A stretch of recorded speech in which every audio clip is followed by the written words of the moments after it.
nos ha tocado hablar de este ser tan enigmático, tan místico y también tan incomprendido, ¿no? Sobre todo con los de su clase, ¿no? Porque Martín Adán era de una clase aristocrática, ¿no? Pertenecía a la casta de los de la Fuente, Benavides, ¿no? Que ahora creo que tienen galerías de arte, si bien no me equivoco, ¿no? Y bueno, él siempre renegaba de la aristocracia, ¿no? Porque parte de toda la sociedad aristocrática, que era bien prejuiciosa, eran gente de derecha extrema, ¿no? Discriminativa. Entonces él como que no encajaba mucho en su sociedad, ¿no? Por eso es que también se aislaba, y es cuando conoce en sus recorridos por la vasta Lima, es cuando conoce ahí a José Carlos Mariátegui, ¿no? En Nuestra Mauta. Entonces, José Carlos Mariátegui, conversando sobre poesía y literatura y realidad nacional, temas este último tema, que Martín Adán era un poco alejado de ello, no hablaba mucho de la realidad nacional, pero sí apoyaba mucho a Mariátegui, ¿no? Sobre sus ideas, decía que era un tipo muy intelectual. Se sintió muy bien en ese círculo del criollo, del bohemio, ¿no?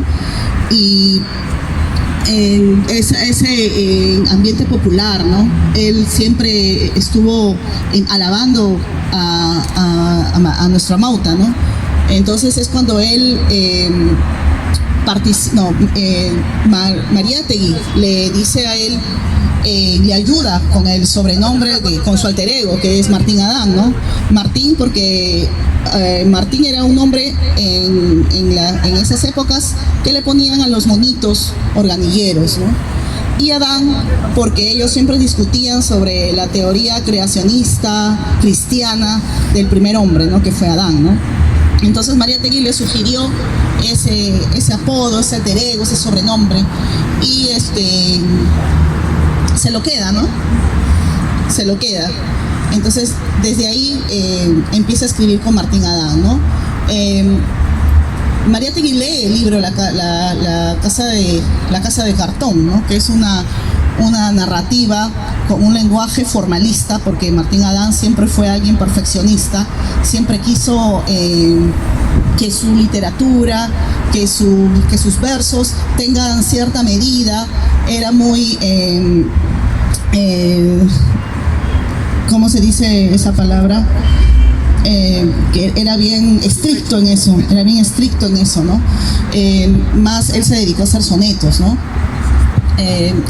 Le gustaba mucho la corriente barroca, ¿no? Una corriente que era también muy estricta en cuanto a su métrica, en cuanto a la estructura poética, ¿no? Es donde Mariátegui se admira de la obra de Martín Adán y lo llama para ser parte de su periódico en La Mauta, pues, ¿no? Ahí es donde Martín Adán, donde publica una parte de La Casa de Cartón, y luego publica el libro, y Mariátegui le hace el prólogo, con prólogo de Mariátegui, ¿no? Y bueno, La Casa de Cartón es la vida de un adolescente en Barranco, ¿no?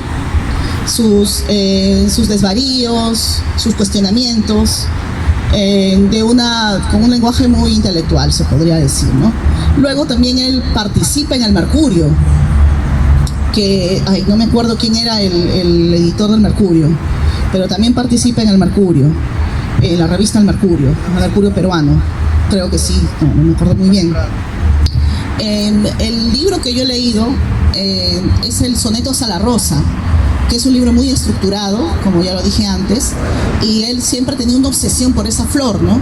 Decía que esa flor, el misticismo de esa flor, narraba siempre, ¿no? Él en su prólogo comenta que la rosa siempre ha sido una flor que ha sido objeto artístico de diversos literatos, no solamente peruanos, sino también a nivel mundial, ¿no?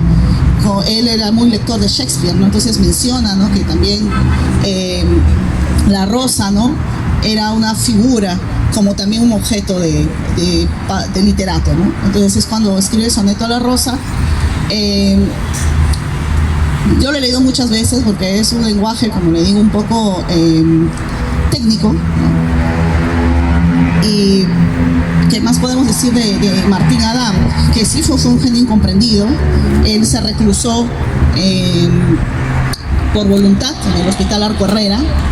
No tenía ningún desvarío mental, ninguna enfermedad mental, pero él quería, le gustaba mucho la soledad. Le encantaba la soledad.